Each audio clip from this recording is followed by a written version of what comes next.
غنمشي معك لواحد المحور اخر يتعلق بحال اللي قلتي بعيد عن 90 دقيقه ديال المباراه اللي بطبيعه الحال الكل غيشاهدها، ولكن هناك انشطه دائما تكون موازيه. في التجربه ديالي في قطر، مونديال قطر الاخير، واخا المونديال لانه شهر وفيه منتخبات وفيه كذا، فيه 33 منتخب، اليوم كاين 7 فرق فقط تشارك في المونديال، ولكن هناك اكيد انشطه موازيه لتنشيط المدينه. الجمهور ملي كيسالي المباراه ضروري خص يمشي، كاين سهرات، كاين ساحات عامه. طنجه محظوظه لانها عندها مارينا جميله جدا، عندها مدينه القديمه اللي تطورت دابا ويعني وكانت فيها اعمال الصيانه. نبغي السي عبد الواحد عزيبو يطلع لنا على بعض الفضاءات اللي غتكون في صلب يعني الموندياليتو. هي في الحقيقه الرياضه اليوم تتجاوز حدود المنافسه الرياضيه، تجاوزتها الى مستويات اعلى واهم، تشكل محور اساسي ديال التنميه.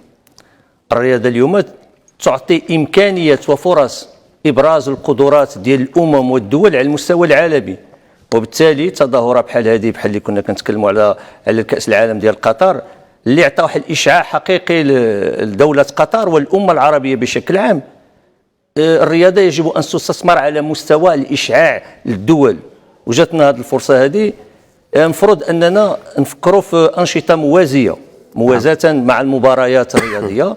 يجب وضع برنامج تنشيطي ترفيهي يكسي مختلف الفضاءات العامه مدينه طنجه.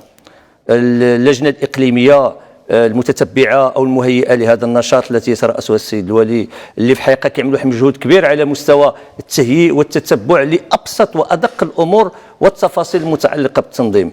هناك برنامج يمتد من اليوم الى حدود نهار 12 في الشهر، الذي يتضمن مجموعه من الانشطه الثقافيه الفنيه، فيها عروض فنيه، سهرات بالساحات العموميه بباب المرسى، في النافوره ديال مارينا، في مختلف الفضاءات ديال المقاطعات الاربع ديال مدينه طنجه.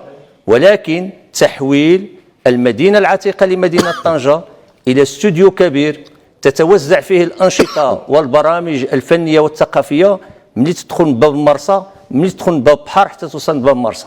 بمعنى تحولت المدينه العتيقه لمدينه طنجه الى استوديو مفتوح وواسع وكبير يستقبل مختلف الزوار اللي كيجوا لمدينه طنجه، وايضا من خلال تنظيم او تقديم باقه فنيه متنوعه يوميا من الساعه 5 مساء الى 10 ليلا. بمعنى ان اليوم طنجه تحتفل بعرس حقيقي، والمتجول في مختلف الازقه والحواري ديال مدينه طنجه بل احيانا كيصعب عليه يميز واش هو فعلا يتجول داخل مدينه آهله بالسكان او استوديوهات واسعه على غير استوديوهات ديال هوليوود. نعم. حقيقه المدينه العتيقه من خلال البرنامج اللي عطى انطلاقه ديالو صاحب الجلاله الله يحفظه المتعلق بتاهيل المدن العتيقه، جعل من المدينه العتيقه لمدينه طنجه استوديو مفتوح يتضمن اشهى ما يمكن ان تشتهيه خلال زياره اي مدينه في العالم.